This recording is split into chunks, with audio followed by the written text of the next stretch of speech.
Good morning everyone. आज का topic है झारखंड में मुगलों का प्रवेश। अकबर के गद्दी पर बैठने के काल तक यह क्षेत्र झारखंड स्वतंत्र था। अब मुगलों को यह बात चुभने लगी थी कि उनके विरोधी अफगान लोग झारखंड के जंगलों में पनाह ले लेते थे। हुमायूं और शेरशाह के संघर्षों से यह विदित होता है कि हुमायूं खुद एक बार शेरशाह का पीछा करते हुए हजारीबाग के भरकुंडा तक प्रवेश किया था।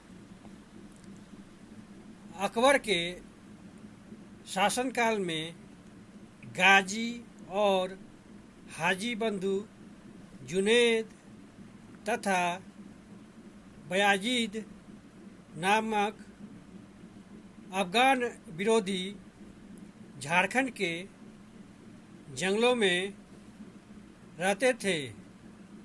1575 ईस्वी में टोकोराई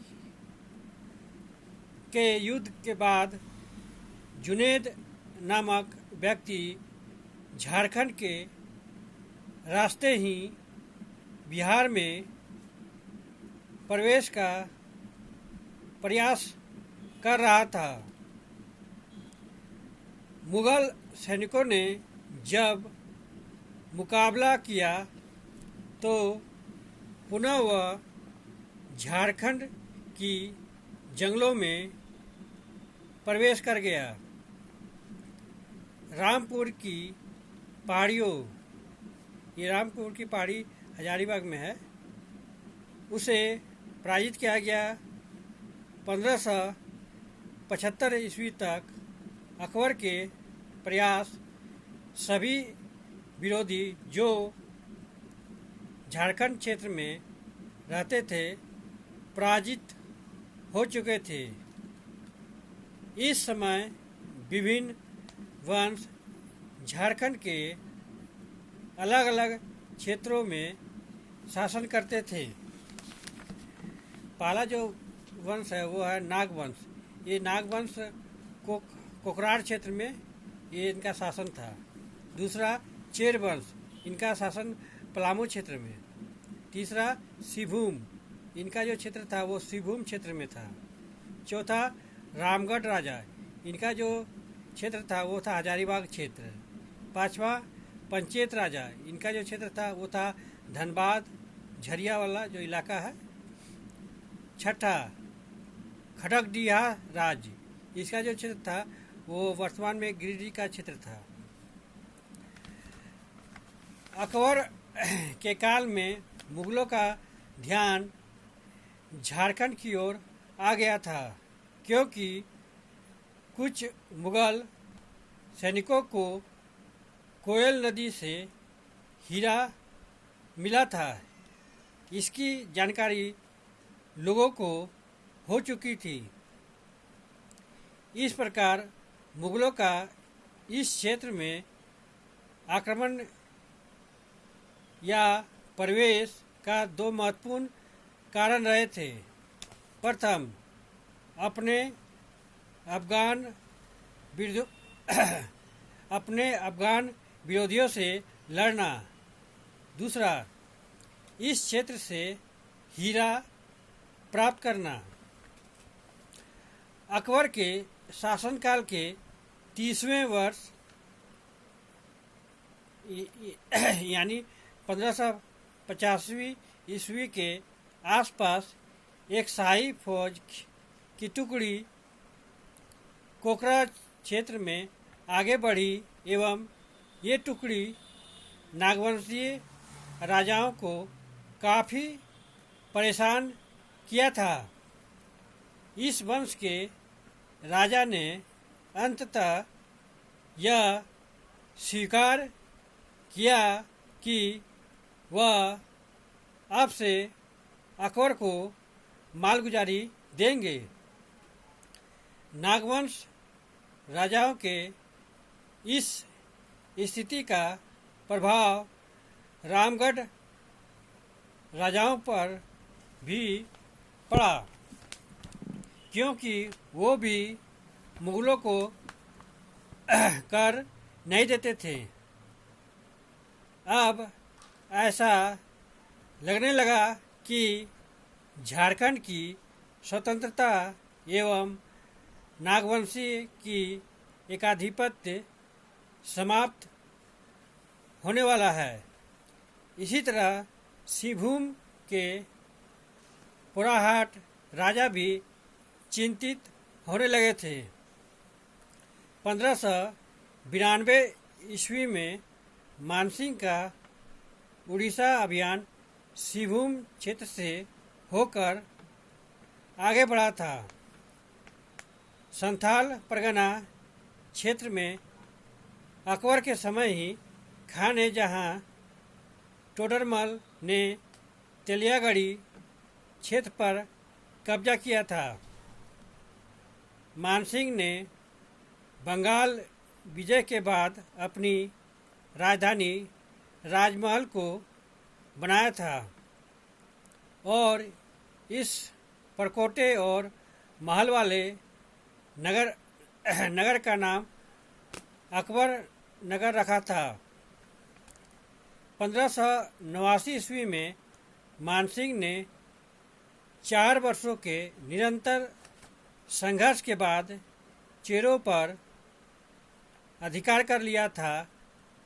पलामू के विजय के बाद राजा मानसिंह को बिहार का सूबेदार बना लिया गया। मानसिंह को बिहार में रहने के लिए रोहतासगढ़ उपयुक्त जगह प्रतीत हुआ, जहां उन्होंने 1597 ईस्वी तक कई किलों का निर्माण किया। इसी दौरान मानसिंह की इच्छा अपने साम्राज्य की विस्तार के लिए हुई। उन्होंने दक्षिण बिहार के कई छोटे छोटे राजाओं को पराजित किया और फिर से सर उठा रहे चेरों को भी पराजित किया। मानसिंह की इस जीत की सूचना अकबर के समक्ष रखी गई थी, किंतु मुगल केंद्रीय सत्ता से दूर में और इस क्षेत्र की दुर्गम और कठिन परिस्थिति या जंगलों को देखते हुए यहाँ के स्थानीय शासकों ने, जिनमें चेर लोग भी शामिल थे, मुगल सैनिकों को इस क्षेत्र से मार भगाया था। अब देखते हैं जहांगीर काल में। जहांगीर काल का इतिहास अगर झारखंड के विशेष संदर्भ में देखा जाए तो 2 तत्व प्रमुख रूप से उभर कर सामने आते हैं। पहला, मुगलों का चेरों के साथ संबंध। दूसरा, मुगलों का नागवंशियों से संबंध। जहांगीर के शासनकाल में 2 प्रमुख चेर राजाओं का उल्लेख मिलता है। प्रथम, अनंत राय और सबल राय।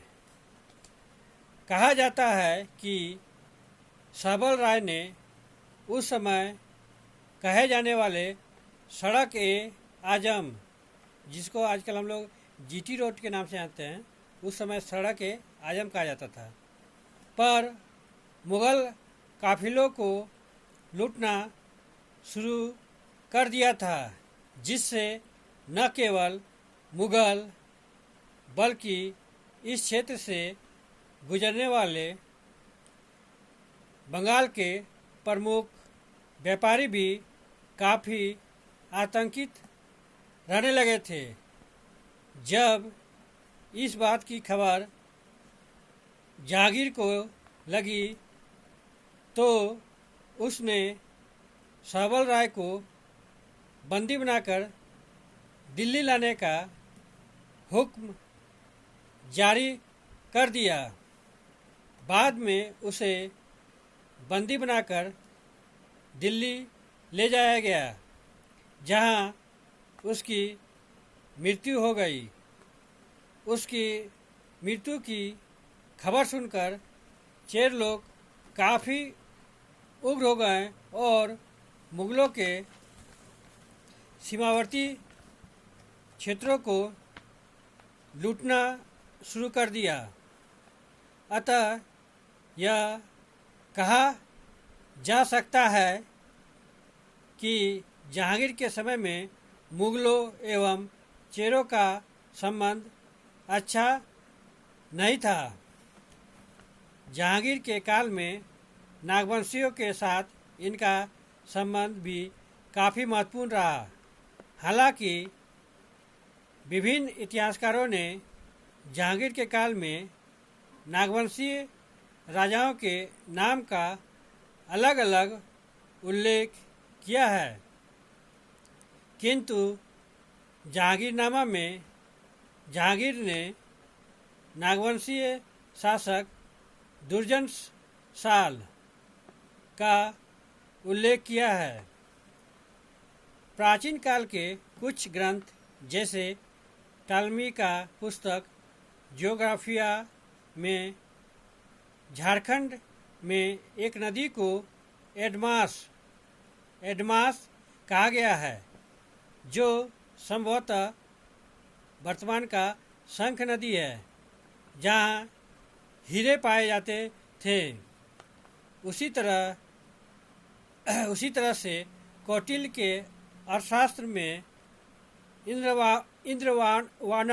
इंद्रवानक नामक स्थान की भी चर्चा हुई है, जो संभवतः शंख नदी ही थी, जहाँ हीरे पाए जाते थे। स्वयं जहांगीर के काल में वर्नियर एवं तेवर्नियर नामक यात्रियों ने भी कोकरा में पाए जाने वाले हीरे की चर्चा की है।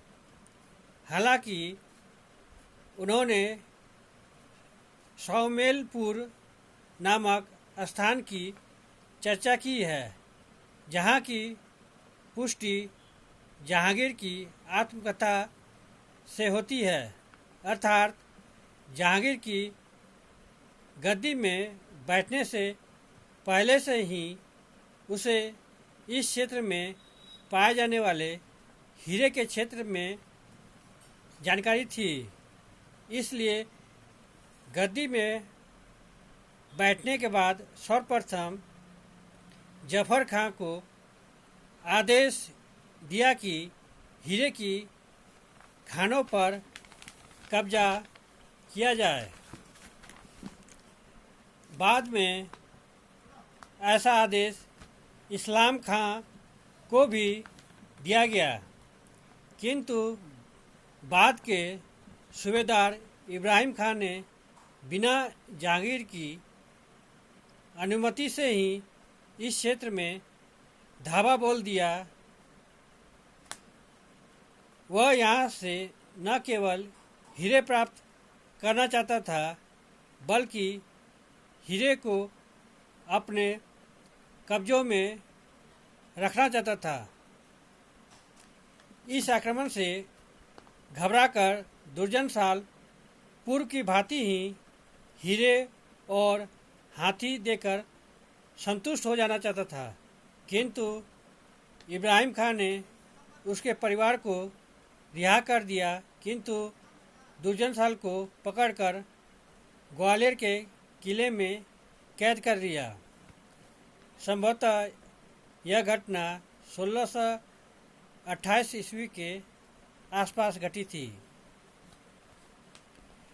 कहा जाता है कि जहांगीर के अंतिम काल में इस क्षेत्र से कुछ लोगों ने हीरे तराशने के लिए आगरा भेजा था। जब उस तराशे हुए हीरो की प्रदर्शनी जहांगीर के दरबार में लगाया गया तो एक विशेष प्रकार का रूबिया रंग के हीरे की परख किसी जोड़ी ने नहीं कर पाया। अंततः दुर्जनशाल की योग्यता को देखते हुए जहांगीर ने उसे दरबार में बुलाया, जहां दुर्जनशाल ने हीरे की परख तथा उसकी विशेषता जहांगीर को बताया। इस योग्यता एवं विनम्र स्वभाव से प्रभावित होकर जहांगीर ने दुर्जनशाल एवं उसके छोटे राजाओं को कैद से छोड़ देने का आदेश जारी किया। दुर्जनशाल को इसके साथ साथ पूरे सम्मान के साथ उसके खोए हुए प्रदेश को एवं उपहार के साथ 1627 ईस्वी के आसपास छोड़ दिया गया था। दुर्जनशाल जब यहाँ वापस आए तो उनके अपने लोगों में उनके क्षेत्रों में कब्जा कर लिया था। जहांगीर काल में संथाल परगना का इतिहास देखने से यह ज्ञात होता है कि जब नूरजहां से त्रस्त होकर दक्षिण के सूबेदार शहजादा खुर्रम 1622 ईस्वी के आसपास विद्रोह कर वर्धमान होते हुए राजमहल आया था, उस समय राजमहल बंगाल के अधीन क्षेत्र में था। उसका सूबेदार इब्राहिम खां था। खुर्रम ने सबसे पहले इब्राहिम खां को परास्त कर मार डाला, फिर उसके बाद राजमहल पर अधिकार कर लिया। हालांकि यहाँ पर ज़्यादा दिनों तक नहीं रहा और जहांगीर से समझौता हो जाने के बाद दक्षिण की तरफ लौट गया। दुर्जनशाह ने जहांगीर के समक्ष ही 6000 रुपया सालाना कर देने का वचन दिया था। बादशाह ने उन्हें शासन का पट्टा दिया। अतः यह कहा जा सकता है कि नागवंशियों का राज अब मुगलों के समक्ष आ चुका था। दुर्जनशाह जब लौटकर अपने राज्य आए तो उन्होंने पाया कि उनके संबंधियों ने उसके राज्य पर कब्जा कर लिया था। फिर दुर्जनशाह ने अपने मित्रों एवं छोटे राजाओं के साथ मिलकर उन क्षेत्रों पर कब्जा पुनः कर लिया। कहा जाता है कि राज्य छीने जाने और फिर प्राप्त करने की इस घटना को हुमायूं के घटनाओं से जोड़ा जाता है।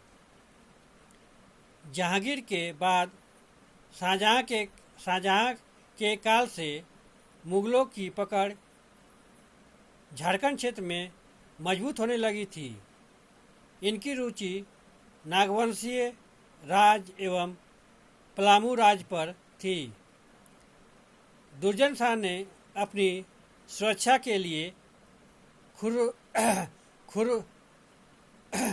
खुखरा क्षेत्र से अपनी राजधानी बदलकर डोईसागढ़ या नवतरणगढ़ में स्थापित कर ली। नई राजधानी में भव्य इमारतें बनाई गई। आज भी वहाँ 3 मंजिले इमारतें दिखती है जो पहले 5 मंजिला हुआ करता था।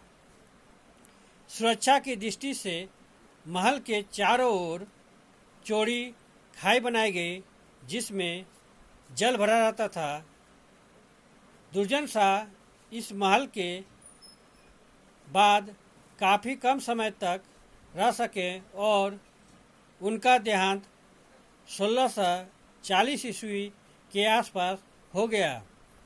उस काल में निर्मित जंगल के भीतर का यह महल स्थापत्य कला का बेहद अच्छा उदाहरण झारखंड में है। शाहजहां के समय में दुर्जन शाह के बाद रघुनाथ शाह का शासन प्रारंभ हुआ।